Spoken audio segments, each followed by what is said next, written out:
Is late debate co-host Liz Storer. Liz, you've scared Justin away again. No, not really.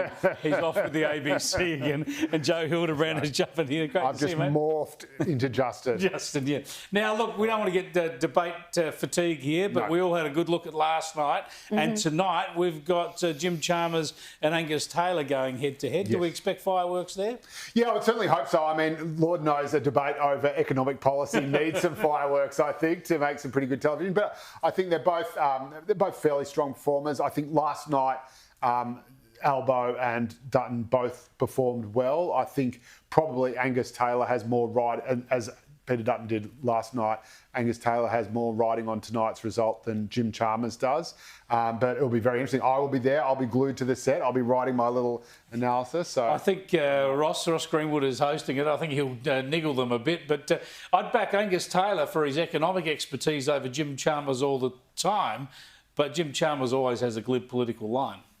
Yeah, look, I mean, I found myself profoundly underwhelmed last night, and I'm sure I will again tonight. There's really, honestly, I don't think ever before in my lifetime the two major parties have more resembled a uni party.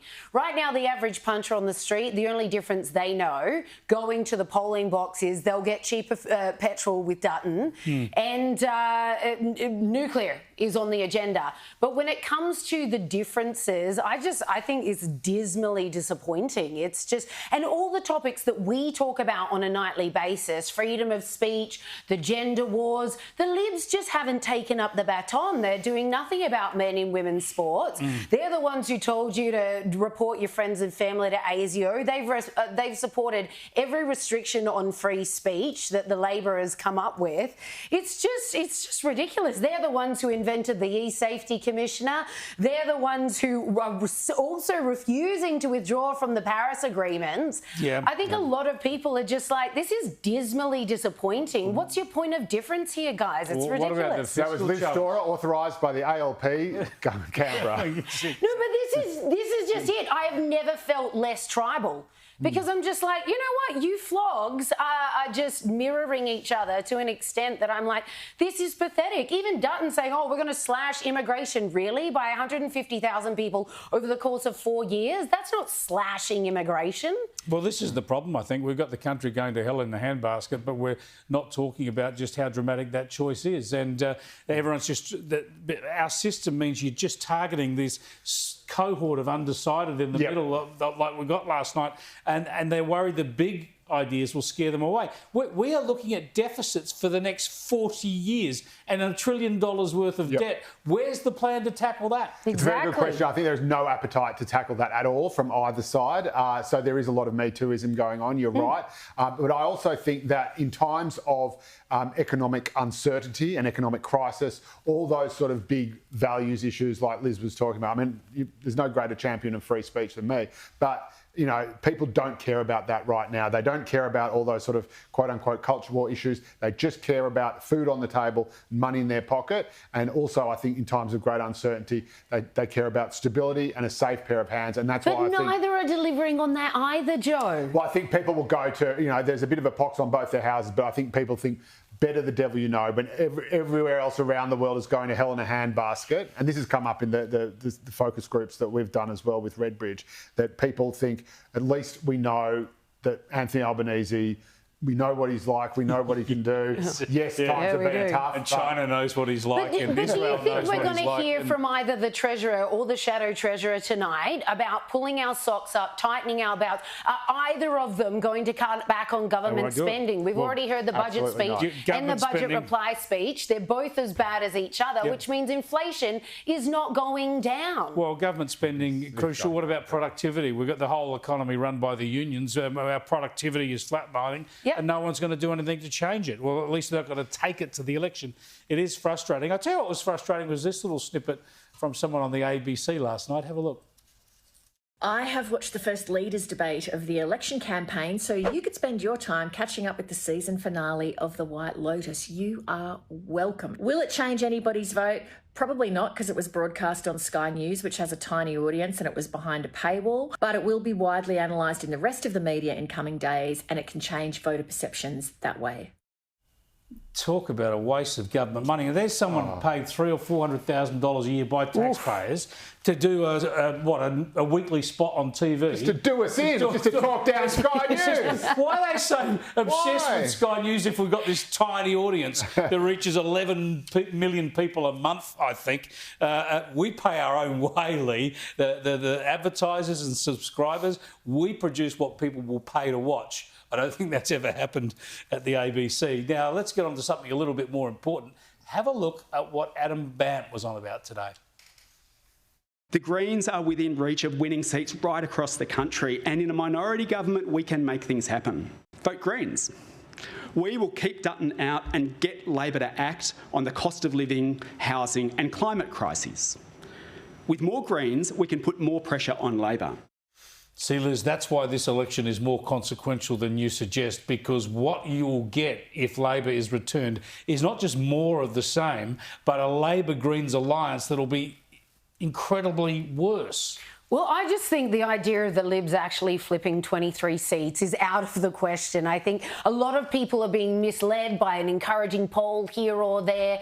Genuinely, people are like, I don't know if the Libs are going to get up, Liz. And I'm like, of course they're not going to get up. It would take an act of God. And because we know that a hung parliament is quite likely, what the Australian wrote up as Adam Bandt's ransom note to the Labor Party today, I thought that was very well put, because as much as the Labor Party has sworn through their teeth they will not make a deal with the Greens, we know if it comes to the case of a minority government, they'll do a deal with anyone in order to keep hold of government. Of course it'll be with the Greens. That's what we're looking at. We're looking at an Albanese-Bandt government. Well, the Greens will support Labor because they can't support the coalition without losing all their credibility among their trotty little followers. And so the ALP has actually got the Greens over a barrel. It doesn't have to concede anything to them. And it did it in 2010. That's why that was such an incredibly poor strategic decision. It struck up a deal with them. That's right, idiotic. And it will never, ever happen again. They've learnt their lesson.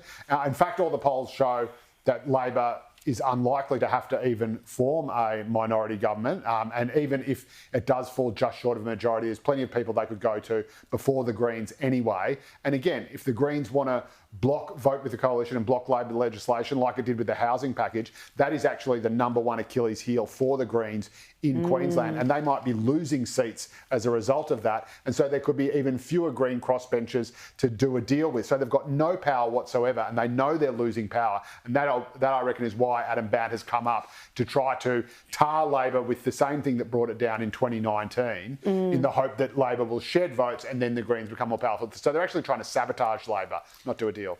Yeah, sabotage them and then do a deal and then rely on getting them, controlling them effectively. That's right. That's being the tail that wags the dog. We need to fight for a majority Labor government, guys. Everyone get on board. Good Lord. I tell you what, if you think the country's engaged in national self-harm now, wait and see how we're going in a month. Let's check in on the US, where this tariff debate is continuing, and someone's actually trying to stick up for Australia in the Senate. Have a look. We have a trade surplus with Australia. We have a free trade agreement. Why? They are an incredibly important national security partner. Why were they whacked with a tariff? Senator, despite the agreement, they ban our beef, they ban our pork, they're getting ready to impose measures on our digital companies. With your Greek letter formula, the fact that we have a trade surplus. We have a global tariff on every... I'm with the Democrat here, standing up for Australia. I mean, honestly, what are we doing? They doing us in for? I was always like, who is this bloke and why does he care about us? But thanks, mate. Of course, he's going to get absolutely nowhere. No one was exempt. No one was exempt, and we got off as lightly as we could. Yeah, except we haven't, because the massive tariffs they're putting on China and India hit two of our largest export markets, and that's what's going to hurt us. It's not the 10% two-way trade we have with the US. It's the fact that if the Chinese economy slows, then they stop buying our stuff. That means our economy slows, and that's why everyone's so worried. Which Albo's going to love, because he can just keep using that as an excuse for any kind of economic dire situation. We may be in a recession, but it's because of Trump's global war tariffs. Have a look at this little explainer from US 60 Minutes on how tariffs work. A tariff is a tax on a foreign country. That's the way it is, whether you like it or not. A lot of people like to say, oh, it's a tax on us. No.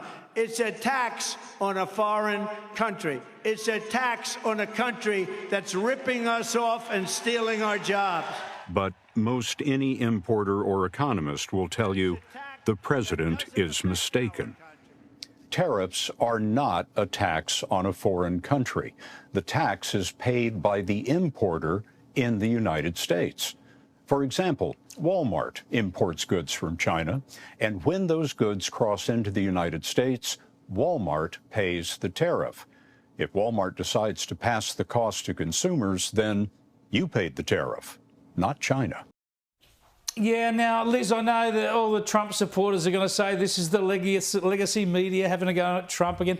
But they're right. This is going to increase the cost of everything in the US. It'll be paid for by US consumers. There's going to be hell to pay when the country comes onto that. It's going to be a lot of pain, but he's trying to put the pressure on the Federal Reserve, and he doesn't care if he has to watch the world burn until that happens. He's basically playing chess while everybody else is playing checkers. And he's made it very clear. No, he's literally boasted about this. Yes, I know. Like, let he's the stock boasted market about a lot crash, of things. let the world burn. I don't care. This is what I'm trying to do. He's made it very clear via his own post. Just very Not saying it'll be popular with anyone. Good slogan, let the world burn. The world was a safer place when he was trying to get re-election. Now it's just his last shot, and who knows what's going to happen. Yeah, exactly. I mean, this is the thing. This is Trump 2.0. It's Trump unfettered. I'm not a sort of orange man bad, sort of Trump is terrible and everything. No. But this is an absolutely awful decision, and it will have terrible consequences, and none more terrible than for Americans themselves. Oh, boy. Troubled times ahead. Thanks for joining us, Liz and Joe.